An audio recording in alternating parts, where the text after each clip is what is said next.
So as you would talk about yourself also, I'm sure. So uh, yeah, so you will also share your experiences with the participants. And here from our side, we have Professor Shivesh Sharma, who is coordinator and of the IIC, and then Dr. Jiten Gangwar, Dr. Samir Shrivastava, and who else is there? So Ma'am, other Dr. Pramod Soni is also there, ma'am. Dr. Pramod Soni is also there. Yeah, Pramod is the faculty coordinator. I already introduced you to all of you earlier. So a formal welcome. Good morning to Vikas and Alok. Good evening to Kapil and everyone else. So without wasting any further time, we will start this session. Yeah. Pragya, over to you. Yes, ma'am. So, Anushka and Abhishek, you can start.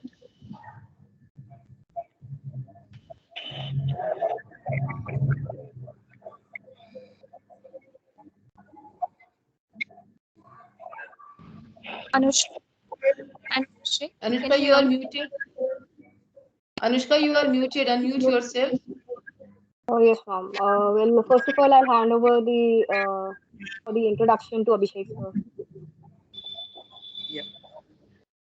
A very good evening to everyone. I, Abhishek, along with Anushka, as a student member IIC, with great pleasure, welcome you all to this session hosted by IIC. I, on the behalf of IIC, am very grateful to the President of IIC, Professor Ketika Ma'am, for being the flag bearer and agreeing to preside over this event, and Vice President IIC, Professor A.K. Singh sir, for guiding us at every step of our way. I also wish to welcome convener IIC Professor Shivesh Sharma sir and thank him for his constant support. I also offer my regard to Professor Jitendra Gangwar sir, Innovation Activity Coordinator IIC, and Professor Pramod Soni sir for their presence and all other faculty members present today who work constantly to inspire and motivate us to pursue the path of innovation. Last but not the least, I welcome all my fellow students to this exciting session. I am especially honored to welcome our three eminent speakers for today. On behalf of the institution, I offer my sincere regards to Mr. Alok Ranjan, Mr. Vikas Mehrotra, and Mr. Kapil Gupta for courteously accepting the invitation and coming over to this session. Over to you, Anushka. Moving on, I would like to take this opportunity to introduce IIC, the Institute Innovation Council, which have been established by the Ministry of Human Resource Development in 2018 across selected higher education institutes across India to foster the culture of innovation amongst the students. Well, startups in India have received great attention in recent years, and they are now being widely recognized as important engines for growth and job generation. We all are aware of. Therefore, the primary resolve of IIC is to encourage, inspire, and nurture young students by supporting them to work with the new ideas in their formative years, in their education years. And IIC conducts various innovation and entrepreneurship related activities which are very periodic and frequent, including the workshops, seminars, webinars, interactions with entrepreneurs, investors, professionals, and it creates a mentor pool for student inventors. Over to you, Abhishek.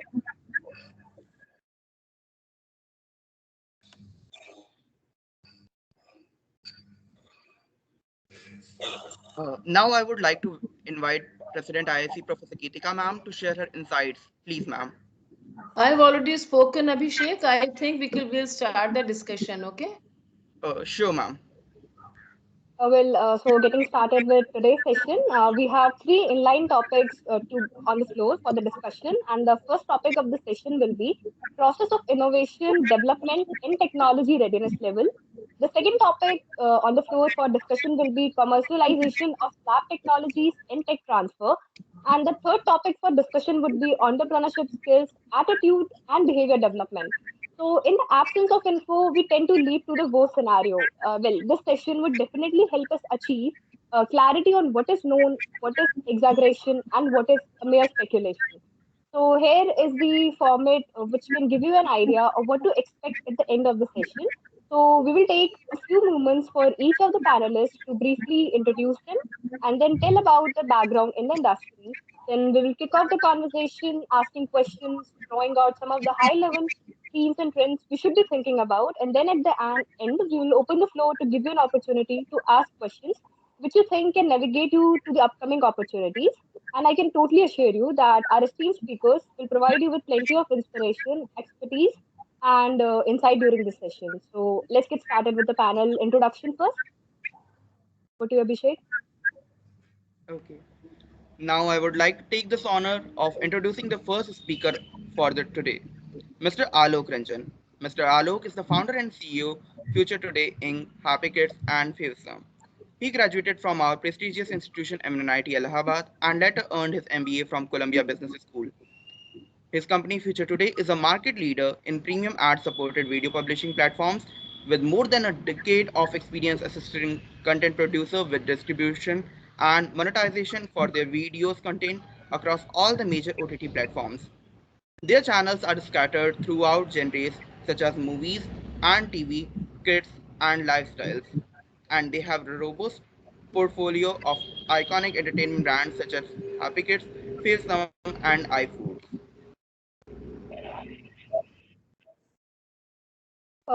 Taking over further, I'm extremely pleased for the opportunity to introduce our second speaker for today, Mr. Vikas Mehrotra, sir, who is the founder and CEO of Virtue Analytics and Top 5 Colleges. And he's also a distinguished alumnus of our institute, having earned his master's degree in industrial engineering and engineering system design from the universities of Wisconsin Medicine and MIT, respectively. And Vikas sir has worked in analytics, management, and technology consulting in a variety of sectors for numerous years. He's currently in charge of business development and client relations in his present position. His company Virtue is a subscription-based end-to-end AI platform that assists educational institutions in optimizing their judgments across all critical admission procedures throughout the student journey. Assist clients in developing and implementing cutting edge analytical data driven decision making processes and solutions.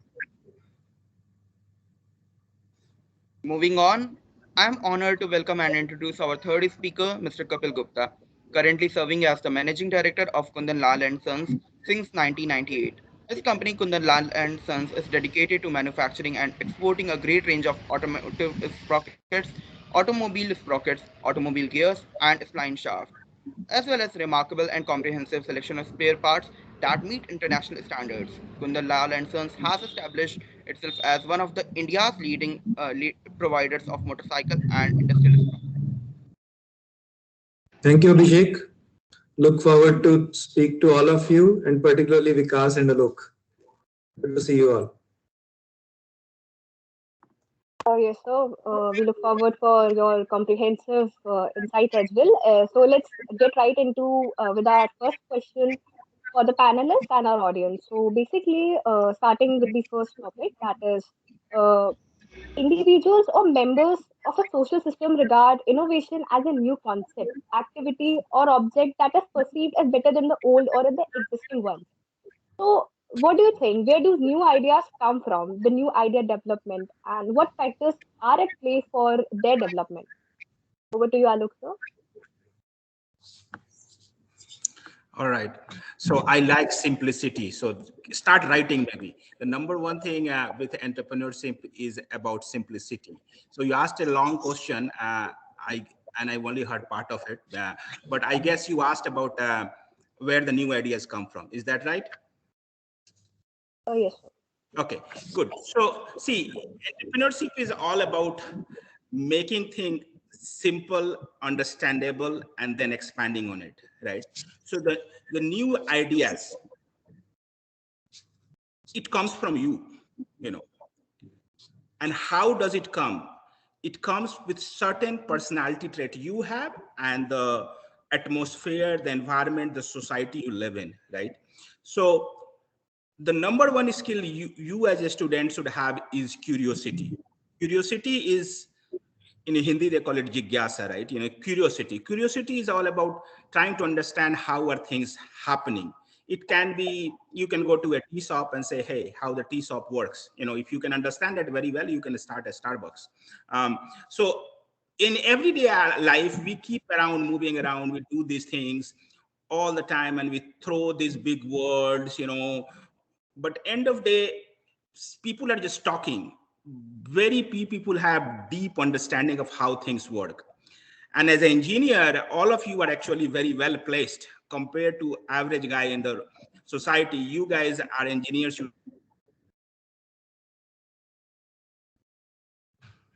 All of you to become entrepreneur, whoever is interested. So the new ideas comes from curiosity. You got to be curious and understand how things work. Wherever you go in your personal life, in your professional life, in your college, you see how people are behaving, how things are behaving. You try to understand that. So once you understand that, you can apply things from one domain to another domain. So suppose you understand something in your personal life and you say, you know what, now you are trying to start a company, or within a company, you're trying to solve a problem. It's called the power of analogy. You bring things from one context to another context. You say, okay, here it works like this. In a village, it works like this. What's the analogy of this in the urban environment? In the US, it works like this. What's the analogy of this in the Indian environment? Or if it's work in the biological sciences in this way, all these computer scientists are looking at the biological sciences to design new things. So it was in the biological sciences in this way. What's the uses in this domain? So keep your mind open, keep learning things, and then you bring things from one domain to another domain through power of analogy. The other thing you can do is that you can connect things to each other. Like here, step one is happening, there step two is happening. You put it together, boom. You have somebody has nice UI for touching things, and then somebody has a phone, and you put it together. You have an iPhone. So once you bring things together from different environment, that also creates innovation. And we will discuss a lot of things, but these are the couple of things I would like to share with you guys. And see, listen, we again will talk for 1.5 hours. It doesn't matter what we talked, but what you heard and what you learned and what you will take with you throughout your life. Like we went to engineering college, and we attended so many lectures and tutorials. I only remembered a few of them. And I want this meeting, this talk to be like something where you guys can take away a thing or two. So make sure to listen. And if you're not clear, ask questions, ask many questions. Don't get intimidated by big words, by big people. You need to have fundamental understanding, just like a science, basic science, like, most complex formulas can be, distilled into very small, rules. So you try to figure out something like that and try to remember that. So that's what I will say for you for this meeting. If you can learn something which you can take away, which can help you later in your life, I think our time will be well worth it. And that's how we'll start, and I pass to Vikas and Kapil.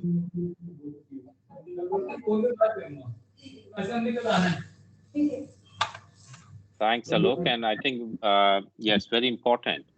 I would add to what Alok just said. So the ideas come from your imagination, from your creativity and your experiences that you've had.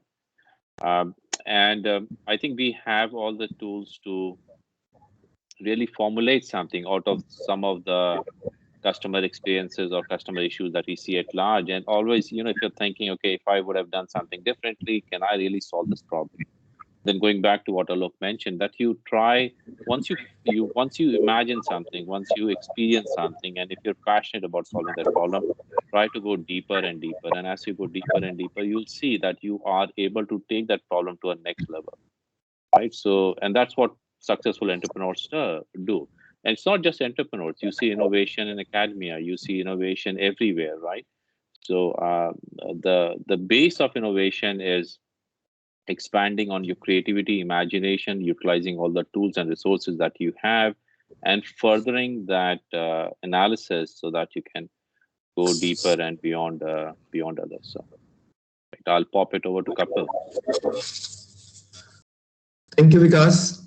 So yes, adding up to what Alok and Vikas said, I have a little bit to add more also to it. I also believe like when we were young, we used to hear necessity is the mother of invention.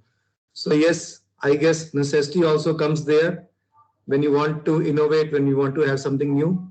And yes, I guess Newton was not having that necessity to find out something new. So yes, he was curious. He was wondering about the nature around him, and that led to a very important invention.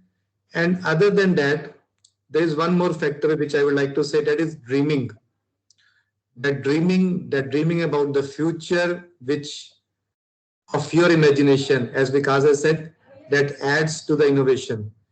And something more to add, every person in this world can be an innovator. This is something not by birth or a natural trait. It can be developed. We do small innovations in our daily operations. I run a factory, we do small innovations, we call them kaizens or pokayokas. You are studying, you do small ways how to maybe learn your chapters, how to solve a problem, or how to maybe just move around or find out ways to go do regular course. And they are all innovations. Big innovations, they come with a planned manner, but there are many other innovations which come through unplanned manner also. Like it is something like when we say shooting in the dark. I mean, you try different methods to achieve at a solution, and you achieve at a particular solution. This is something like a philosophy what is behind some startups also. Like they want to invest in different ventures, and they expect a few of them to be successful. Of course, they want all of them to be successful, but yes, by general ratio, many of them get successful, and that's how what they call as certain inventions, they go much beyond than what has been planned, and certain inventions or innovations, they remain stable up to that level. There is also kind of innovations. It is something like you must have heard the phrase pouring wine into a new bottle. So you already have a particular type of innovation already existing, but you rephrase it, you present it to the people in a way so that it becomes a new kind of product to the market. And yes, I have a fair belief that everybody can be an innovator. This trait can be developed, and this trait can be learned. Thank you. Yeah, so actually, I would like to add on what Kapil said. Kapil said some very important point, which is the power of small steps and small innovation. Because sometimes people think that innovation means, you have to build some intergalactic force or something. It's not like that. Anything minor, very minor things can result into the biggest innovation. People say, yeah, you see, we are Homo sapiens human, right? We kind of rule the world. But there were a lot of people there are a lot of species like us. If you take example from biological world, there is this Neanderthals. You guys might have heard about or read about them. They were very similar to Homo sapiens. They are dead. We are alive, and we rule. And when you go to scientists and you ask them, what's the difference between Neanderthals and Homo sapien, why they died and why we evolved and rule the world? They will say that, you know what, they had 2 hands and 2 legs and a brain and a heart. But, our head position was slightly back. They were slightly, different. And that small difference, this is a nature's innovation. That a small difference which evolved over a period of time gave us many competitive advantage. And then they are dead, we are alive. Same thing if you look at WhatsApp. I know all of you use WhatsApp. Guess what? There were lots of messenger before WhatsApp. There was Yahoo Messenger. We came to US in 97. There were like Yahoo Messenger, AOL Messenger. There are a lot of messengers. There were Skype. There's Microsoft Teams. Why WhatsApp became so popular? There was some minor difference. WhatsApp had, in other messenger services, you have to create a user ID, and then you have to pass your user ID to your friend. WhatsApp said, you know what? Your phone number is user ID.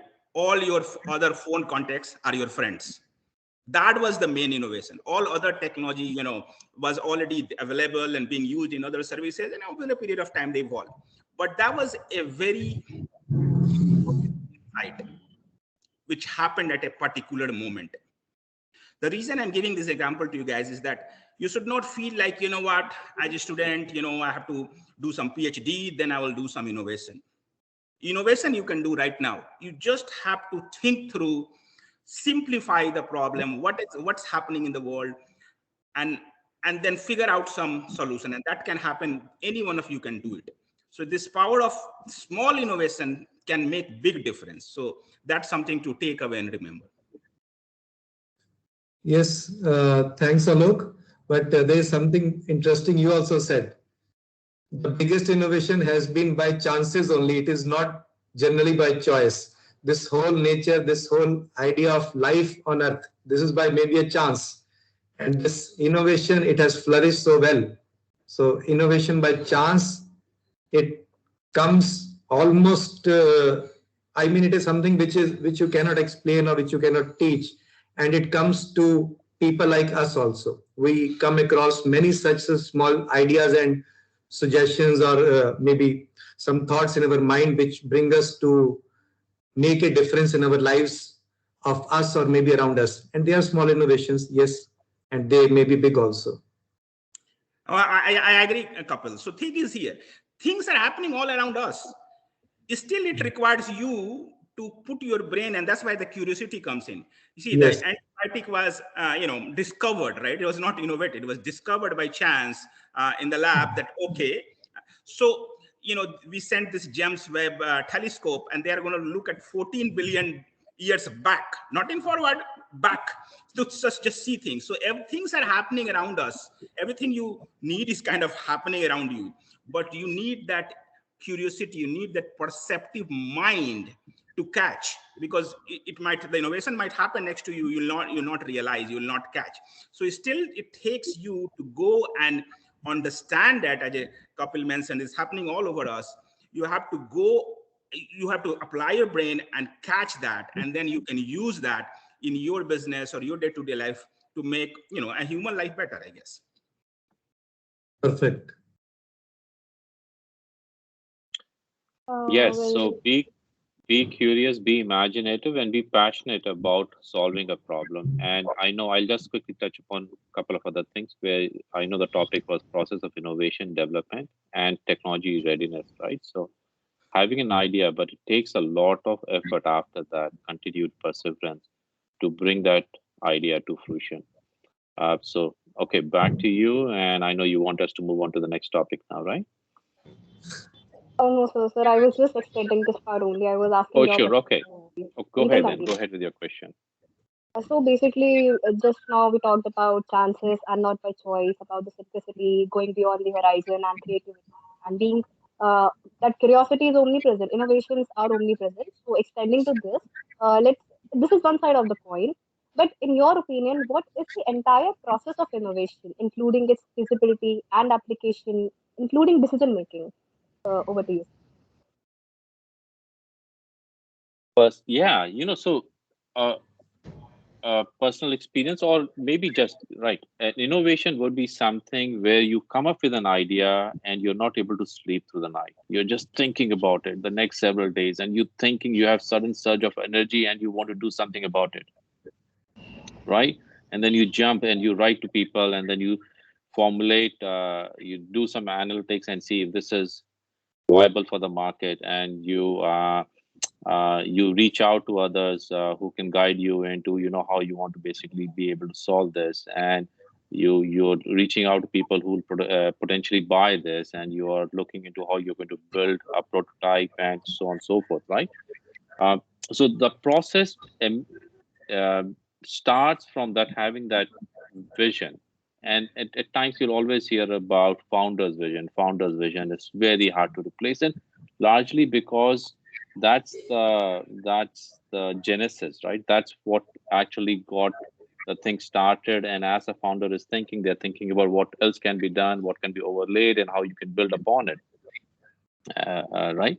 So the process is very similar to anything else, right? If you have something, an idea that sparks something, then you basically build upon it, then you test it out, then you build a prototype, you test it out, You take feedback, you update wherever the updates are required, and you establish, then find some initial customers, then you establish a product market fit when you're able to successfully serve those customers and deliver those results, and then basically you take it to the next level and next level and next level. It's a ongoing basis, it's a continuous process, and it's just maturity of an idea. And that process, adhering to a process, I would like to add one more thing. Going step by step, going in small steps is very important for a successful, I would say, a technology readiness or a product readiness process from process standpoint.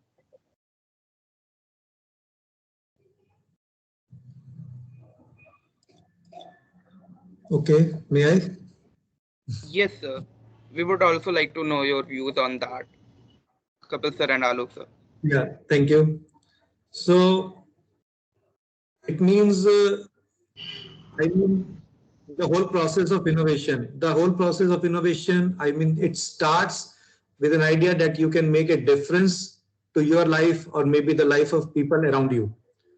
To add value to things around you, to the atmosphere around you, to the people around you. And this may involve maybe a small things like we discussed earlier, a change in, let's say, for example, in printing process. You make innovation, you bring a change into a printing process, maybe you do it faster, you do it with less resources, you make the process more profitable. And that adds value to all stakeholders, whether that's a customer, whether that's a buyer, whether that's a person who is working on it. But having this technological know and putting it into practice, this involves a completely different mindset. It involves a completely different ecosystem, what Vikas also shared with us. First of all, you need to have a probable or maybe a possible business plan to put that innovation into working. Being good in understanding a process is quite different from being good in making that process valuable to others. I mean, process or a product is physical sciences. But when you have to deal with people to make it valuable to each and every other person, you have to deal with a different science, and that is behavioral sciences. It comes psychology, it means people adjustment, it means knowing people, the scenarios, and all kind of human interactions with the atmosphere around you.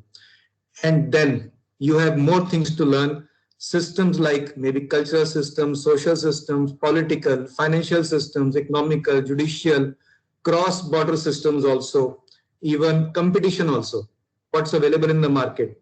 So combination of all these things, when you use that information, make it into a probable business plan, that helps you to make that information into a possible good economic successful model. And I guess this is a place where all the venture capitalists or the mentors or the business gurus, consultants, maybe banks, schemes like Startup India or Invest Gujarat, or maybe shows like that one Shark Tank, I guess the name is right, or your friends or your godfathers, they come into play and they help you to put that idea into a successful business plan. And of course, they help you to share those things which you may not like doing. But yes, innovation or entrepreneurship, it involves lots and lots of relearning, lots and lots of churning of the data.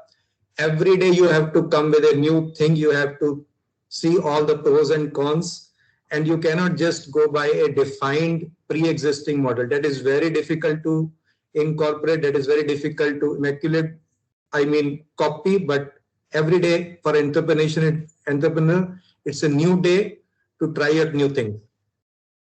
Thank you. I know it's Alok's turn. Alok, can I pitch in real quick on something? Go ahead. Go ahead. Okay, what Kapil just said. Very important, how innovation or inventor's mindset is, or entrepreneur's mindset. It's a growth mindset. You're thinking about challenges help me grow, rather than a fixed mindset where you think, oh, this is so challenging, let me backtrack, I'm going to do something else, I want to be within my limits. So just wanted to emphasize on that. Back to you, Alok. Oh, that's a very important point, Vikas. And see, a lot depends on the environment you live in. And you guys are lucky, very, very lucky that you are attending a session like this. 25 years back, we didn't have things like this. The whole society, the Indian society was, not very ready, very conducive to this. There are certain sections like there's okay, somebody sitting in Mumbai or Gujarat, they are the one who are going to start something. But Allahabad, no. It's all, you're going to be a bureaucrat, you're going to be a politician. So the society was not conducive. It has changed a lot. So that's good for you guys. And then you guys are studying in the best college for innovation, right? In India? MNNIT, right? Say yes. So Say Yeah. yes and loudly say yes. So you got lucky, because still I know there are some places you saw, including your mom and dad or relatives, some, people are concerned. They are fearful that, you have a set career path here, you can get a job and you make a nice money. And they are right. I mean, they have a point of view.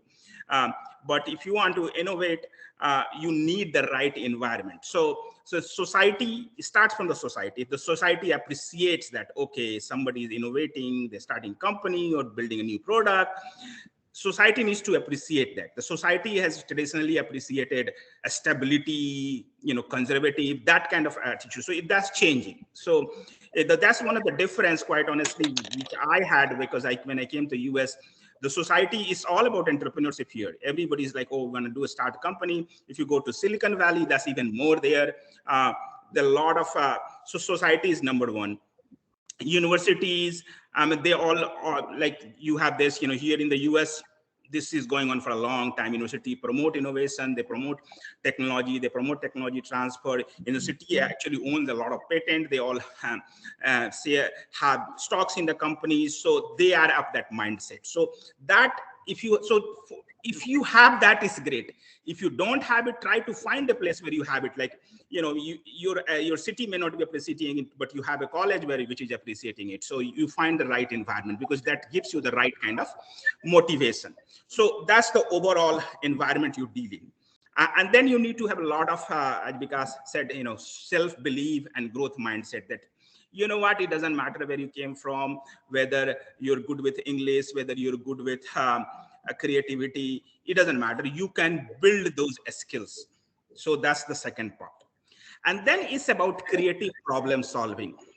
Some people think that, you know what, I solved this technical problem, and that's great. But then they are not able to convert that technical problem solving into a skill where they can change the world or they can run with a business. So when you face an accounting issue, you know what, you're an engineer, you solve a big engineering problem, you can solve the accounting problem too. So believe in yourself and go with that mindset of creative problem solving, because everything is basically a problem to solve. And you as long as you bring the creative approach, that there is an innovative new way, same innovative attitude which you apply to build a product, to innovate something, same attitude you bring to grow it and have that process.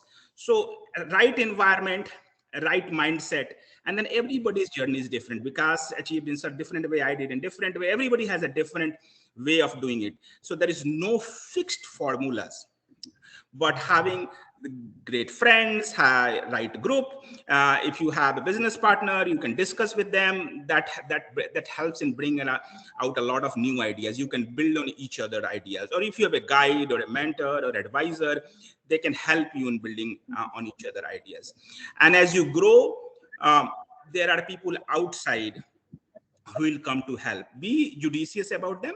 Try to find the right kind of partners, people who love to do it, not like people who just, I mean, if there is some money aspect involved and other, that's fine, but you have to find the people who love to do it, people who love to help other people or who love their profession. Try to associate with those people, and they will help you. And our batch has done many things, and we will keep doing more things to help at individual level and other things. So, but that's the broader framework, and within the broader framework, each individual may have their own issues and challenges. But having that creative problem solving attitude will help you a lot.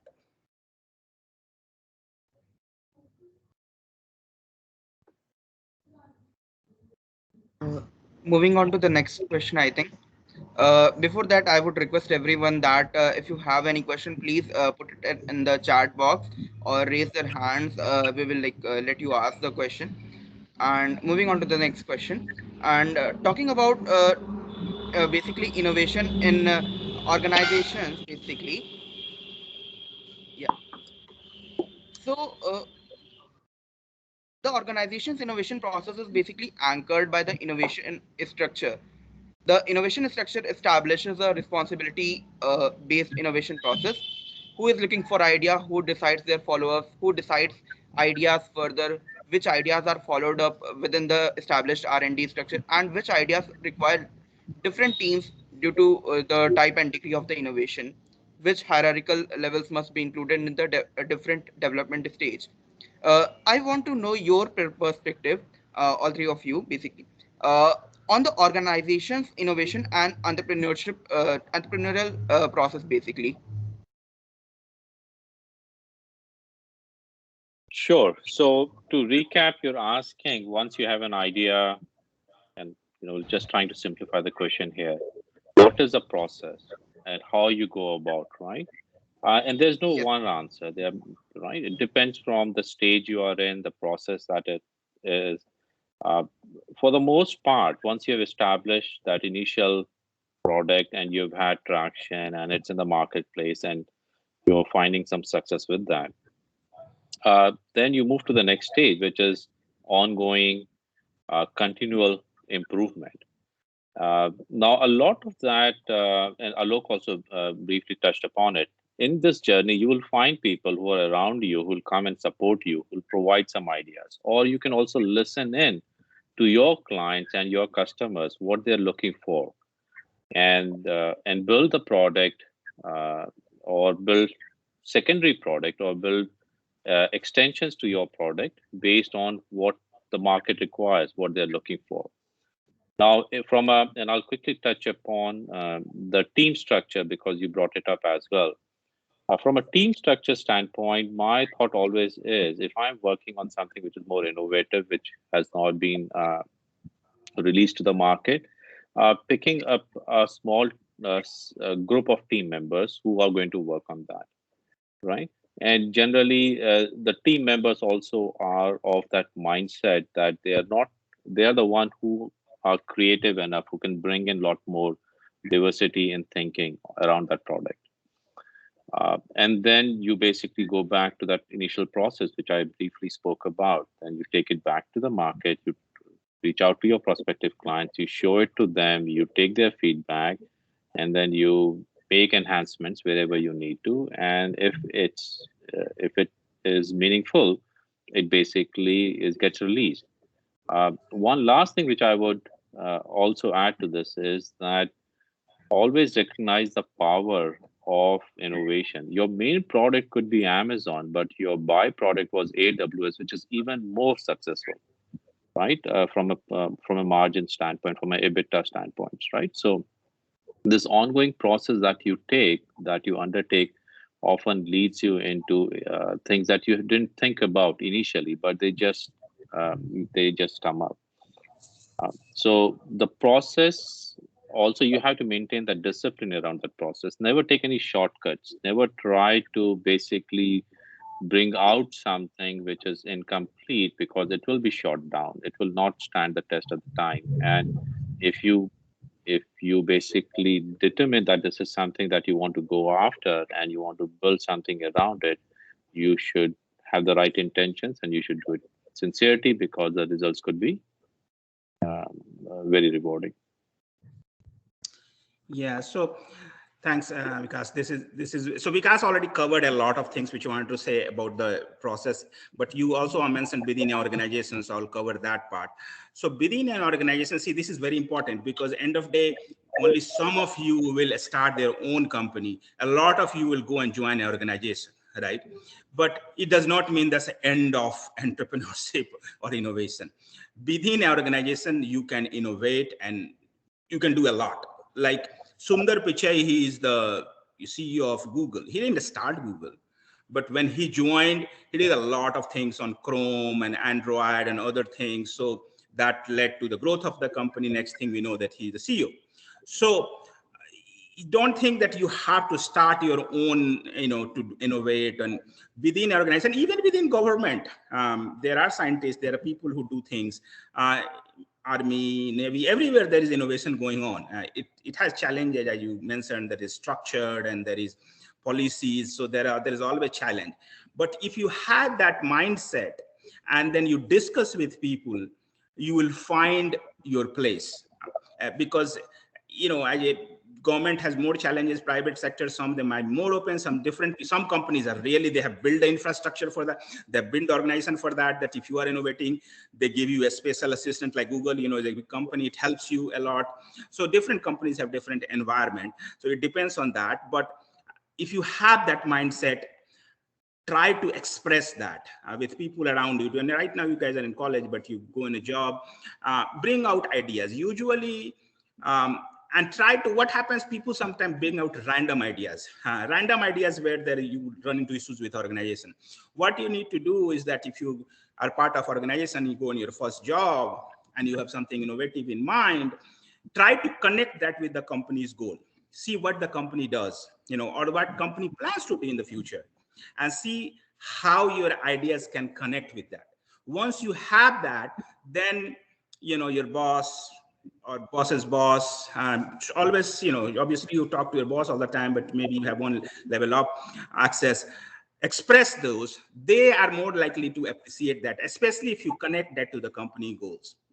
So that's important, connecting your ideas to the company goal. And maybe if you can somehow articulate like value of that, business value, like how it's going to help you make more money. I mean, as an engineer, you already trained, you already even study economics and operations and whatnot.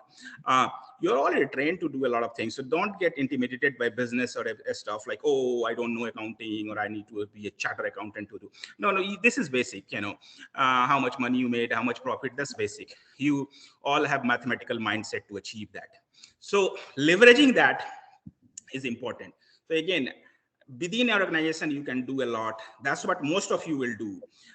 And not starting your company is not the end of it. Sometimes you do within the organization. After 10 years, 20 years, you do it because you get more secure in your life and career with money and family and everything, and then you do it. And that's fine too. Not everybody, does it right out of the college. So it's fine to have that. So understanding that is important. And when you guys get into leadership role, make sure to promote innovation yourself, because it's important to remind you that what you get, you have to return it back to the society. Kapil, you would like to add something? Yeah. So what Alok has said and Vikas has said, I fully agree. It is not really important what structure you have in place to take that innovation to a level where it becomes the right innovation for your company's growth. The values, the ideas behind that, the intent behind that, I mean, with the structure, with the environment, with the atmosphere, all those structures, they are different from different kind of people. You may have a different structure in, let's say, European countries. You may have a different kind of structure in, let's say, East Asian countries and like that. But yes, if you are yourself as a head of your organization or head of your department, or even as a head of your family, you have that intention, that something what you call that unbroken objective, unbroken intention, unwavering intention to go after a certain thing, to implement that idea, implement that solution, or implement even those values among the people who are working with you. So that is the whole idea of putting those that passion, that energy into the whole structure, and the structure then automatically works for you. I can give you a little example. There is an employee who's working with me for last 2 years consistently. He has been achieving in a particular my machining section. He is achieving an award for 90% plus 95% plus efficiency. Even the times of pandemic also, he achieved 95% plus efficiency. That's a record. I mean, every time without missing his name, we give him reward. We give him all kinds of acknowledgements. But yes, this was because he found an atmosphere where he could do things on his own. He could make things happen. And well, a time will come when he'll be a supervisor. A time will come when he'll grow much beyond that. He may be a foreman or like that. So it is you as a head of whatever you are managing. You have to acknowledge, appreciate those values, give confidence to those people who do such things. And that's how, that is the whole structure. That is the whole point of cultivating those culture in your organizations.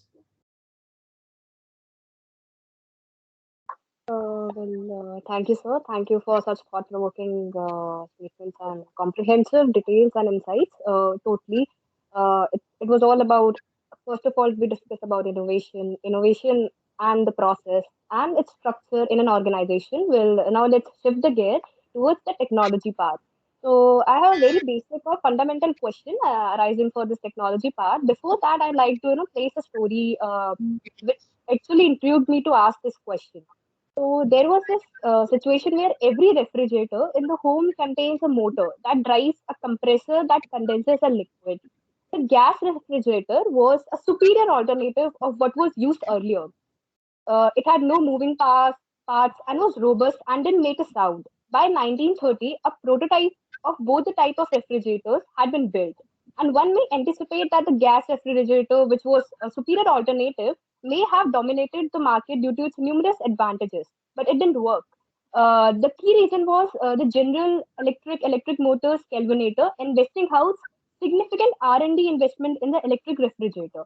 These companies felt that the electric refrigerator would yield a higher profit and yield, so they invested heavily in R&D and aggressively pushed the electric refrigerator. So as a result, then customer choice in the marketplace was very much compelled in one direction. That is, corporate profit considerations shaped the good technology offered to consumers. So basically, now I have two questions arising from this. The very basic fundamental question of what shapes technology in the very first place? Is it the consumer or is it the corporate? And technology causes change in society. So will you argue that technology is shaped by social factors after from the above story? Well, over to you, sir. Sure. Okay, I'll jump in. So two questions, right? So one, what was the first one? If you want to repeat that, the last Yes, part. sir. So I'll repeat. Yeah. So basically, it is about technology. What shapes technology in the very first place? Is it determined Sure. by the corporate or the social? Corporate, or, and I would say both, right? It's a two-way street, right? So corporation will come up with some ideas, and the clients have to consume it, right? So they will come up with some ideas. There was a baking product in US which was designed for moms who are busy, and they wanted to basically give them this pre-packaged thing that you can just mix it with water, put it in the oven, and the cake is ready. And that failed because the customer did not feel like that they did something or they did much. Now then they released another product which was, okay, you still mix it, but you break eggs and you add eggs to it, and then you put it in the oven, and that was a success, right? So you see the difference. Water, and now in this case water plus egg, right, as an example. So it's always a two-way street, customer as well as you have to listen to the voice, right? What they are asking for. You cannot build innovation in a very siloed environment and never think that you know enough, and none of us do. We are good in things that we are good at, and we can think unilaterally in that direction, but we always need input from other areas as well. So listening to the voice of customer is very important. Now, moving on to your second question, if you won't mind, please repeat that one more time. Yes, sir. So basically, it was more like this only, that technology causes a change in society. So will you argue that technology is shaped by social factors? Because the above story just explained the part that corporate funding in like it aggressively pushed the R&D itself towards the electric refrigerators, which was not very convenient according to the superior alternatives we had at hand. So the social consciousness is increasing even more. When we were at college, It was whatever is available, we have to basically build our lifestyle around it. And I think your generation is looking into why they're questioning more and more, right? So social I think the social factor is very important, earning to give, and there's so many more things that are coming up these days. And in a way, I mean, couple Alok and me, all three of us are involved in education, in driving successful outcomes, right, for students. And I think if you look into any business at this point in time, all businesses have some kind of a social outcome, and it varies from business to business. But yeah, so I think that social aspect is also very important, because when you come up with that idea, that initial idea, and you're looking into building a product out of that, you are also thinking, will the society accept it? So there is that social connection to it. And if you were thinking more from I would say the welfare side of social, or from a charitable angle, and how that interlinks with social entrepreneurship, it does more so now than ever before, because there's more awareness, there's more drive for need, and there's more necessity for entrepreneurs who are successful to bring something back to the society and give back to the society. Yeah. See, what the question you asked sounded like actually is a corporate versus consumer, but actually it is short-term gain versus long-term gain. It's for actually a corporation, any corporation who, if there is a superior product, they should try to build that.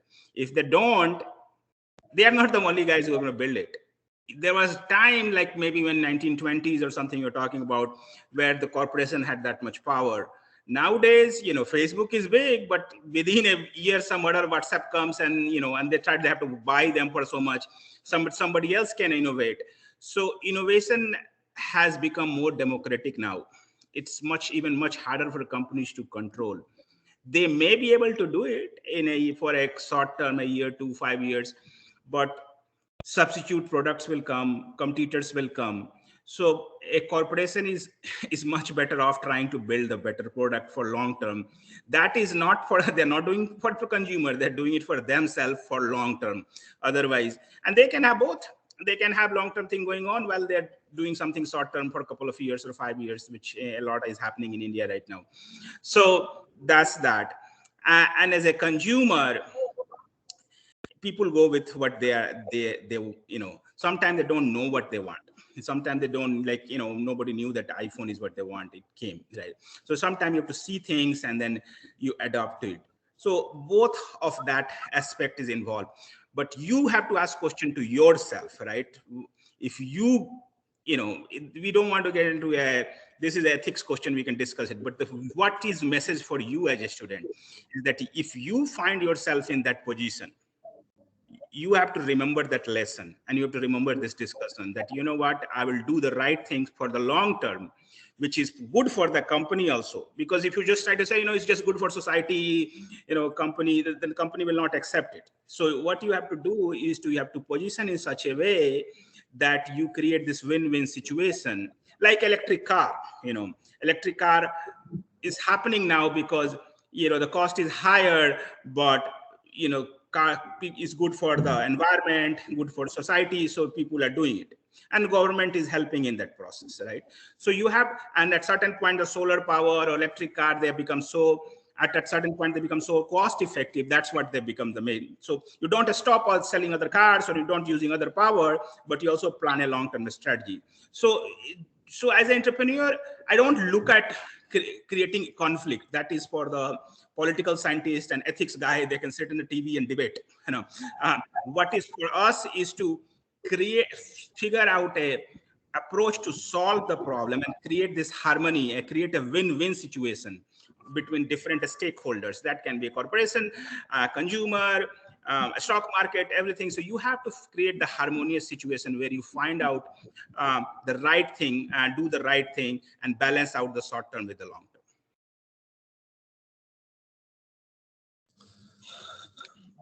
I fully endorse what Alok said. I mean, we are not talking about ethical questions here, but yes, these rates are there. the greed may be there, the conflict between people may be there, the having a superiority, showing of superiority power is there, having a feeling of being doing good to others may be there, and all these forces are in play.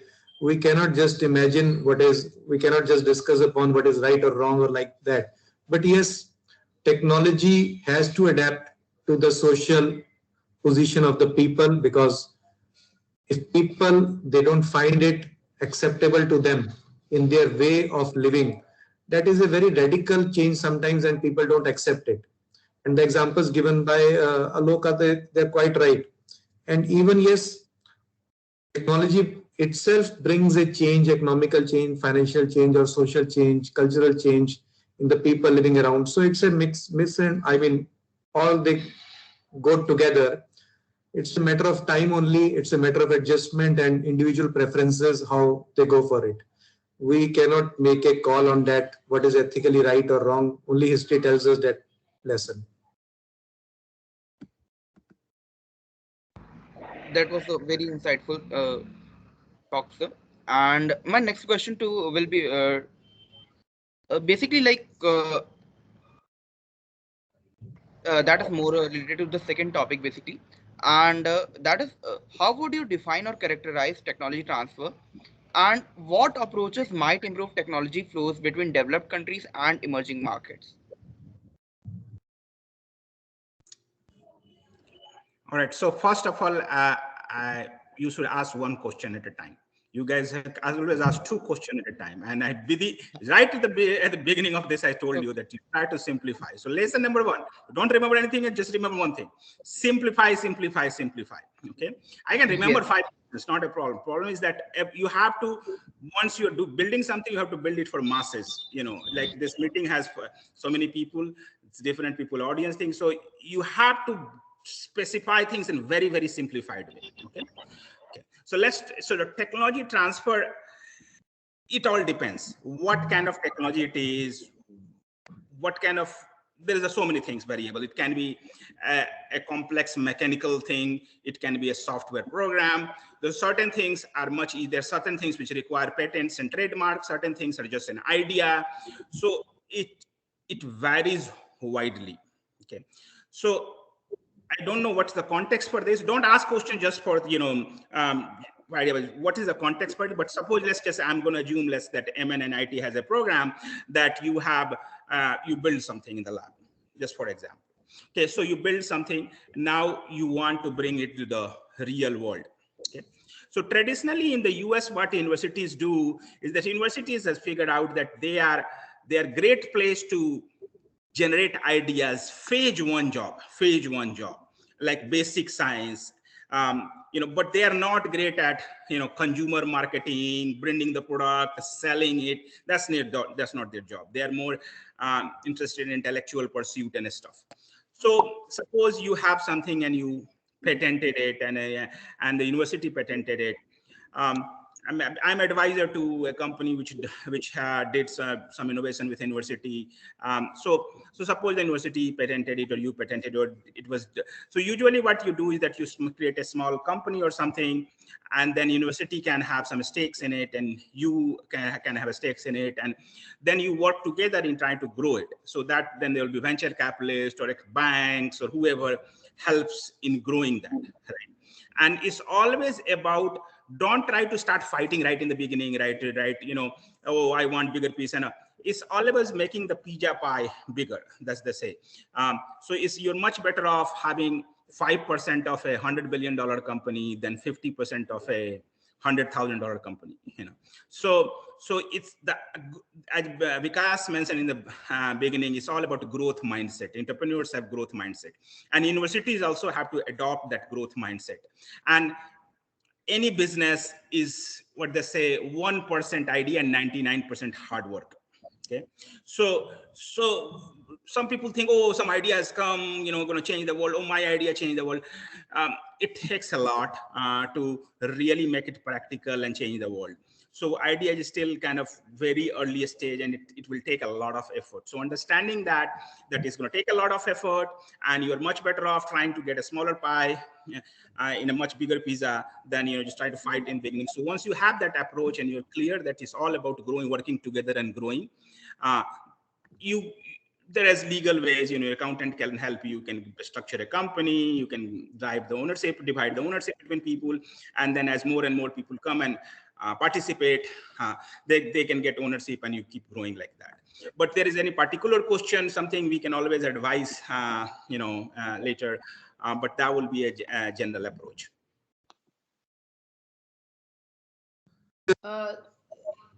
Abhishek, I think you may also like to request the panelists to answer the questions which our participants have posted in the chat box.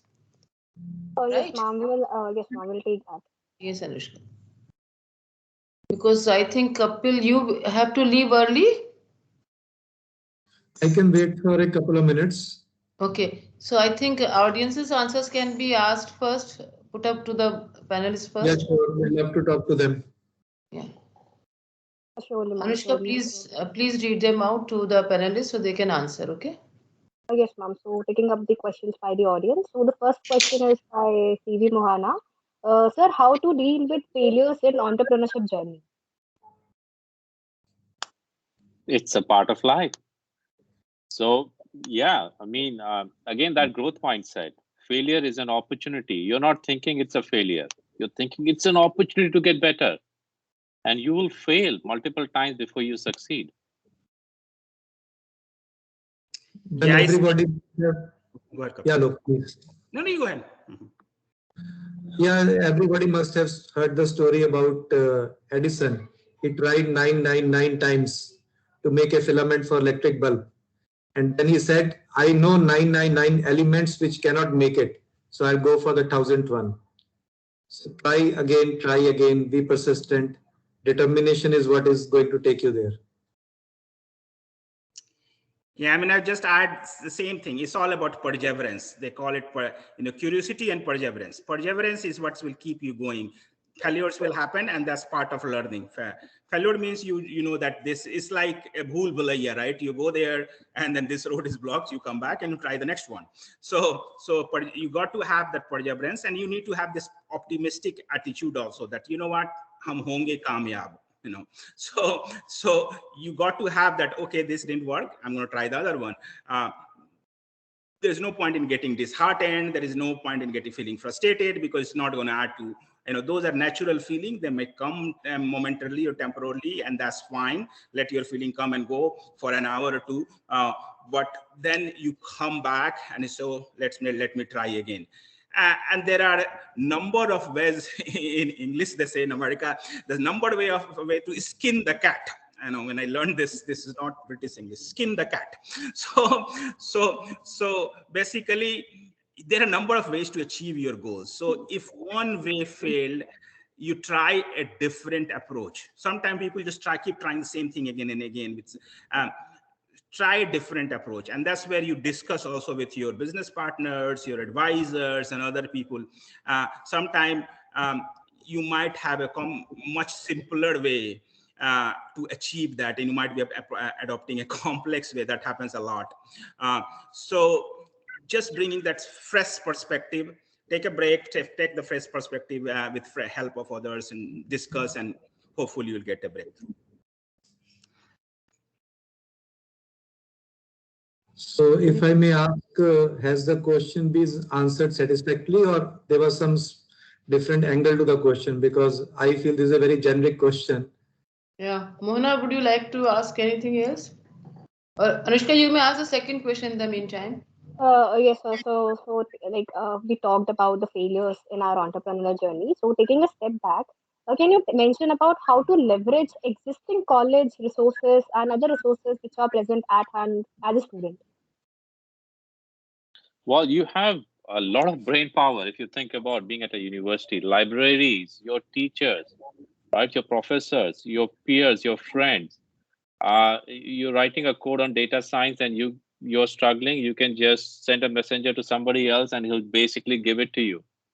as an example, right? You have a tremendous amount of resources. Do not discount those. If anybody is thinking about doing something, go for it. Utilize the resources. If you fail, that's okay. If you succeed, that's okay too. But it's all part of a journey. Just keep moving forward. Your friends are going to be your biggest resource in the times to come. That's a networking you are going to develop now that is going to help you in your future endeavors every now and then. Even if you fail, they are going to come and share your happiness or sadness with you. And that's how you're going to go higher and higher. Yeah, see, this is the time where what's they call the opportunity cost is lowest for you. Once you get in a job, you start making money. You feel like, oh, I do something, I will lose that money. The more senior you are 50-year-old, then you are having this big package, and then you feel like, wow, I will lose a lot if you. So this is the time your opportunity cost is lowest. You don't have other job to do, and believe it or not, you have more time in college, the job gets more crazier. Some people say that after college it's going to get easier, but it's not true. You have more time now, so use your time. So you have more time and less risk or opportunity cost. So considering that, that's why a lot of innovation happened during college life, and your brain is also at one of the sharpest point, and you have this great environment of your college which is promoting innovation. Right? So just don't underestimate the power of that right environment, because appreciating and helping innovation itself is a big deal. Because once you get a job, you live by yourself, you don't have that ecosystem to boost you up, and here you have an ecosystem to boost you up. So that's another. So just having that right environment is very, very important. Now, I don't know what are things happening in the college, but college, I mean, this speaker series itself is a big deal, right? That you are learning from people. We can do more things. Always happy to mentor people who are interested. Also, if the college has other resources, we can help you. I don't know, like when I was actually in my university has this program, they were giving some money to register the company. So I registered the company. Hey, I was getting free money.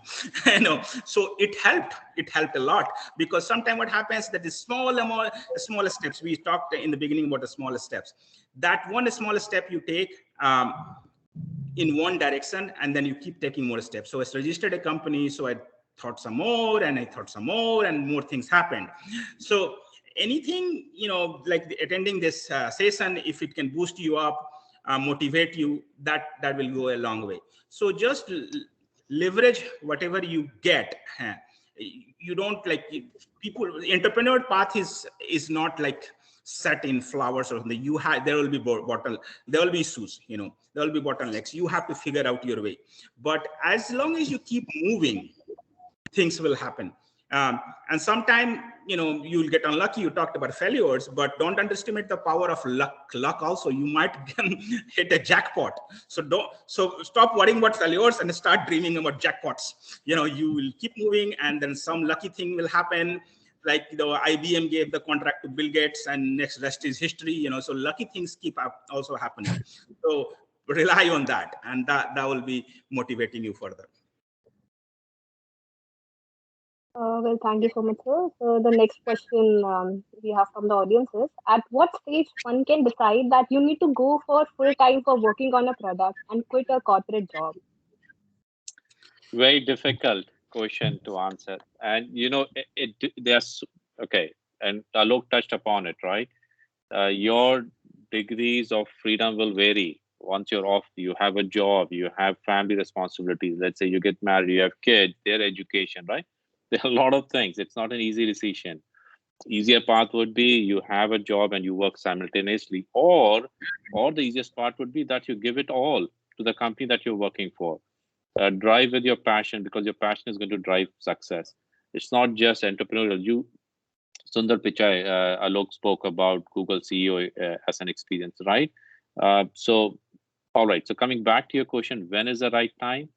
Listen to yourself also. Listen. The one important thing that we did not speak about today, and that is intuition.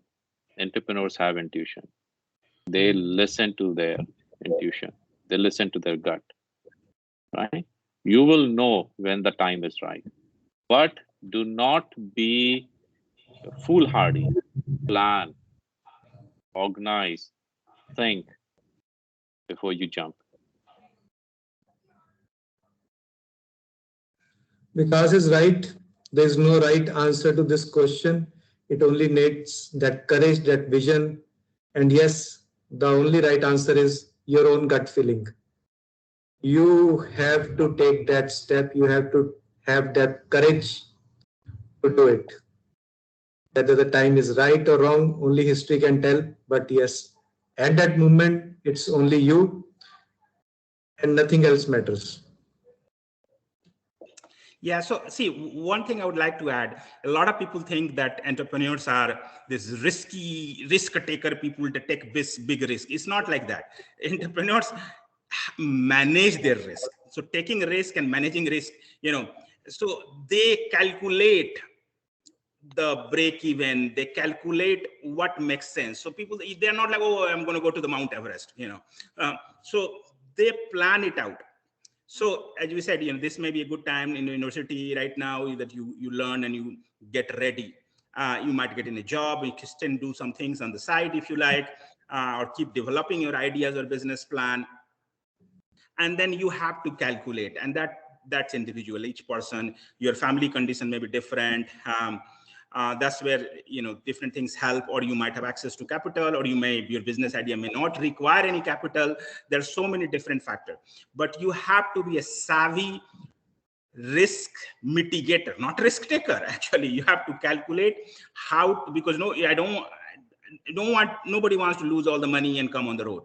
You have to do in such a way that, suppose even if you fail, like suppose you have 5 years of job experience and you tried something in the related domain for a couple of years and it failed, I will hire you, because you know what, you had 5 years experience and you tried this thing. As an entrepreneur, you probably learned everything. I would make you a department head or a project head, because I feel like you, by doing that, actually trying a company, running a company for a year or two is like doing MBA, because you kind of get all the broader picture. So sometimes I encourage that. So it's always, and the good news now is that, good old days, you have only one job, you lose your job, you'll never get another job. Now it's not like that, right? People change job every couple of years. So it has become much more easier now to take that risk, go out of the workforce for a year, 2, 5 as needed, and then come back. So the environment has already become a lot more conducive. I don't want to say that this has become the best, but it is much better now. So you have to calculate the risk, what domain you are in, what happens if you leave your job, and as long as you're enhancing your skill, just one most important thing, as long as you're enhancing your skills, I think you will be in good shape. So whatever you did earlier in your job, and then you did some business idea, whatever you tried, if it helped you in growing, improve your communication skills, improve your business acumen, improve your technology savviness, whatever way it help you, I think that will add to your profile, and you probably get a better job if you fail. So, keeping that backup in mind is a good idea. So I'll add just a short note over here. Let not the risk or the failures or the mistakes you might make, let not those things decide your decision. Let the vision, the idea, the success, the achievements which you might get, let those things decide your decision. Well, thank you, sir. You really covered every part. And even with this, it gave me a new question. Like you mentioned about business acumen, mitigating the risk factor. So basically, in an entrepreneur, what are the essential skill sets that we should have, and how we can develop that mindset as a college student? Oh, okay. Great That's question. And all right. Okay. So, everybody is unique and different. If you all agree to that, right? Everybody has a secret, I would say, secret ability that they are very good at, right? So, in a way, entrepreneurial journey is also about understanding what is your secret ability is. And that basically answers a lot of questions. And also rely on the fact that your secret, I would say, ability is not sufficient. You will require other secret abilities as well to really succeed in this particular endeavor, right? So when you start something, you have to feel that confidence that yes, this is something that I want to do and I want to do it. We touched upon having courage, not giving up, perseverance, right? Understanding what your abilities. Anybody who has started a business, the first few months are very good, very productive, very efficient. You know why? Because we are working on the things that we are good at. Then at a point, you reach a point where you have done everything that you were good at. And then now you need, okay, I want to take this thing to the next level, and I need people to do something that I do not have the ability to do that, right? Then you're looking for the right team, right people who can complement you, who can support you, who can help you build this thing further, right? So to answer your question, focus on learning, and we're emphasizing that. Don't be foolhardy that you know it all, right? Focus on, again, be honest about your skill sets. Be simplistic about, if you can answer what you're really good at in a sentence, then you are really good at in that, right? And focus on learning, focus on that. And I think as you build, you'll find that thing is going to drive you. Yeah, I mean, I would just add to what Vikas said. Basically, it's the same thing. Curiosity, which drives learning, trying to understand things. Perseverance, we talked about, keep going, be optimistic. And finding the right environment, as Vikas mentioned, right? That everybody has, it's like a seed. Some seed grow more in the Arctic and some seed grow in the tropical environment. So you have to find the right environment for yourself. And depending upon what's your idea, what's the product, what's your personality type, so many things are involved. But if you can find the right environment which will nurture you and support you, which is happening right now in this college, which is amazing, that will help. So again, curiosity, perseverance, and getting the right environment, which includes everything, your friends, this ecosystem, the college, and everything. That and getting the right environment actually is the easiest of all, because you can do it. And you already done it by coming here, but you have a life ahead. So choose your companies wisely, choose your location wisely, choose things wisely. That will make a lot of difference. Okay, so that gives me an opportunity to close this point. But yes, entrepreneurship, it's a lovely word. Everybody likes to hear about it. Everybody wants to be an entrepreneur because it's some kind of aura around it. I mean, it's a glamorous word to it, like he's an entrepreneur. And there have been always stories of successful entrepreneurs around us, not about those unsuccessful ones who are maybe, I guess, maybe 90% of them or maybe more. Alok or Vikas may know better. But yes, entrepreneurship is about having confidence in yourself, that just to do something better for yourself or the people around you, whatever may be the circumstances, to change things around you, to drive that change. And it involves, as has been discussed before, learning, unlearning, relearning, unlearning, learning, relearning. That's all. You have to be just aware of all the situations right in front of you. And yes, entrepreneurship is also about looking into the future with a vision, with the same understanding the past also, remembering the past also along with it. It is about converting an idea into reality. And my dear students, I can only say with my experience, this is a very special skill we as a human beings have. With a right conscious effort, we can develop any skill, any value among us which we think we might not have. आप अपने अंदर कोई भी skill जो भी आपको लगता है कि आप में नहीं है, करेज हो गया, ऑनेस्टी हो गया और एंटरप्रेन्योरशिप हो गया, ये आप अपने अंदर एक कॉन्शियस एफर्ट से डेवलप कर सकते हो.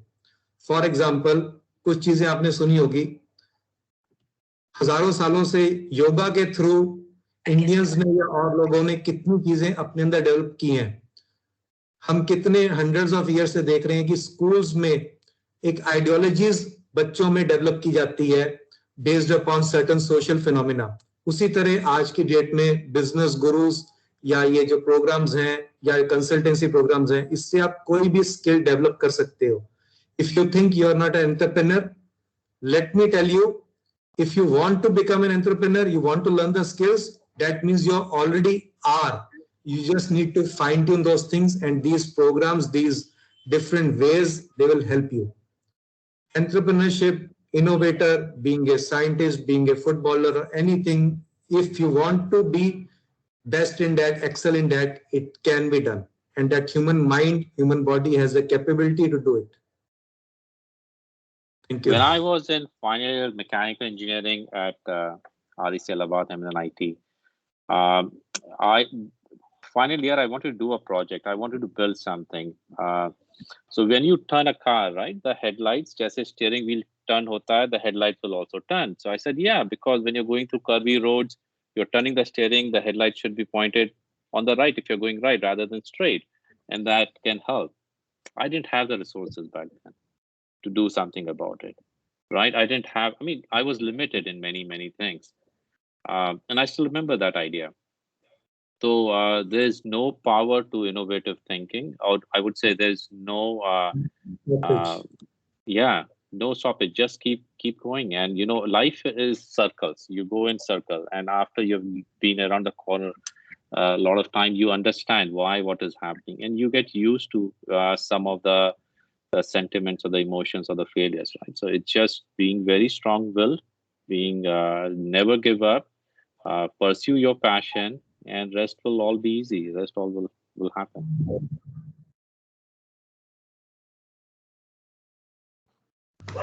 Very beautifully summed up by all three of you. And I'm tempted to butt in because as you have also mentioned, and just to take this opportunity, that actually, yes, because of this IIC, Institution Innovation Council, we also have an e-cell, entrepreneurial cell. And in the past few years, we have supported some of the student startups. We have given them some funding, and we also, like Alok mentioned, so we are also planning to help them fund them for registering their firms, startups. So we are in that process. So yes, institute is in the right mode of promoting entrepreneurship, and the philosophy is to catch them young. In like Vikas mentioned about his fourth year project idea. So we are actually some of the startups which have actually taken shape are outcome of the third year, fourth year project ideas. And I don't think it was in your time. Now we have a technical event called Avishkar. Okay. So that is a technical event. Initially, it started with the students, they started it, but now it is a student club activity, annual activity. So some of the startups also emerged through those Avishkar events. And we also have our own Shark Tank type of event here where they manage the business proposal. As you know that now we also have an MBA department, MBA program. So MBA department manages that event, the business event. So we also, do this type of thing. And if really the ideas which actually, emerge, we invite local entrepreneurs to talk to them. So maybe this year in Avishkar, if we continue, unfortunately, in the online mode, then we can again connect others like you. So Sure. that is, No, absolutely, that is Geetika, ma'am. And I would like to add to that that it's it's a great initiative that the college is undertaking in supporting students, and we are here to help. If students want to expand or build upon some skills in analytics and technology in data science, we'll be willing to support them as interns, or if they want to basically even join upon graduation and experience very in good. some data scientists will be willing to help them there as well. So Would you allow us to share your contacts with the sure, yes, placement please. office, and Yes, students? Yes, and I think developing your network is a very important thing. So always for students, step up and shake hands, because a lot of success also depends on the network that you have. Right. Yeah, no, we are happy to help, like innovation Motis 96. We did, we raised some fund. We can do more for all kind of competition or anything. And again, just like Vikas, I'm happy to help anybody has specific ideas. We can mentor them. Again, internship, job, whatever is, we can help in any way they would like to be helped. The same here. You can share our contacts Yes, with sir. them, Okay. and whatever we can do, whatever I can do. I mean, I'll be so glad to do it. I just jumped on this opportunity when Sudhir and Vandana called me, and I was so excited to know, yes, oh, I've grown so much, they want my opinion. Actually, we have been looking forward to your alumni meet here. We decided it for last year, November. Now we shifted it to the second Saturday, Sunday of March. But again, we are compelled to shift it further. So now the Alumni Association is planning to hold one event at least in April, so whosoever can make it. Because then if we take it to November, then there will be 3 batches. Right. As of now, there are 2 batches. There will be So, 3 batches. I would So just maybe, like to add, okay, sorry. no, I was just saying because I am personally so much looking forward to this event, because your batch has been the first batch to collectively contribute towards the institution's growth and students' facilities. And we actually wanted you to come to your Cafe 96 and experience that.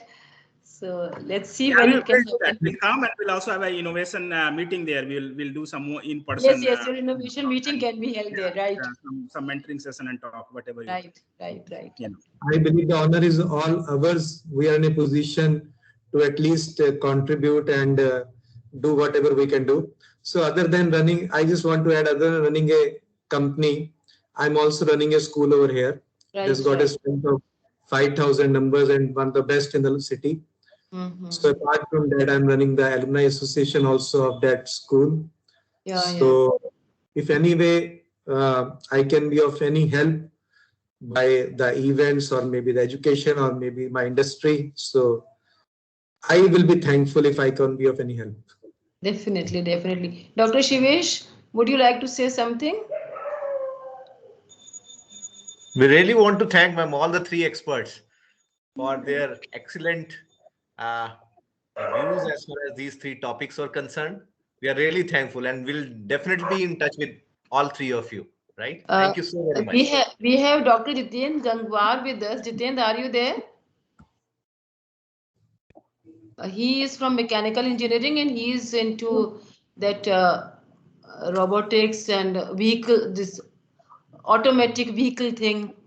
Sure. Right? Okay. Yep. Yeah. Okay. Dr. Jitendra Gangwar. I believe he's on mute. Okay. हाँ ठीक है फिर close करेंगे 7:30 हो गया. You all for you it was Saturday morning and a punishment to you and your families, I'm sure. And Kapil also had multiple meetings before this and after this. So I personally thank all 3 of you and my 2 young moderators, Abhishek and Anushka, and of course Pragya. And he is Professor Shivesh Sharma. He is from Biotechnology Department. So technically वो तुम लोगों से junior होंगे अगर यहाँ पढ़ते तो. नहीं. नहीं, जैसे ही alumni meet होगी in person मिलेंगे सभी लोगों से. No, That would be really absolutely. Geetika ma'am taught us, so we were Yes. students when तो उन्होंने mechanical engineering को समय 1996 batch में we are her students. So. All right. So thank you so much. No, it's a pleasure, and we are happy to help. Thank you. Thank you so much. And I was excited, and now I'm also super happy to meet Alok and Vikas to you.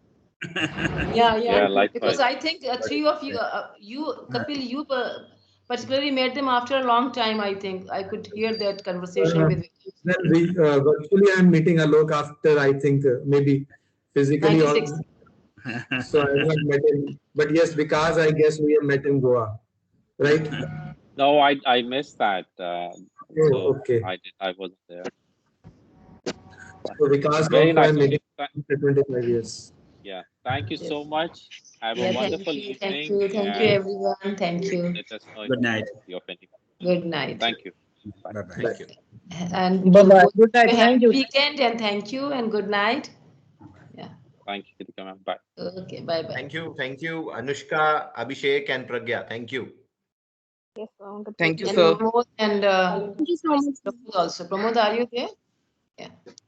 Chalo फिर. ठीक है. Okay, we are Pramod close. ji, Samir ji is here. Samir is here. Yes, Samir? sir. Okay. Yes, Thank yes, sir. you. Thank you. Thank you, ma'am. Thank you, ma'am. Thank you. Thank you. Yes, sir. Thank you. Chalo,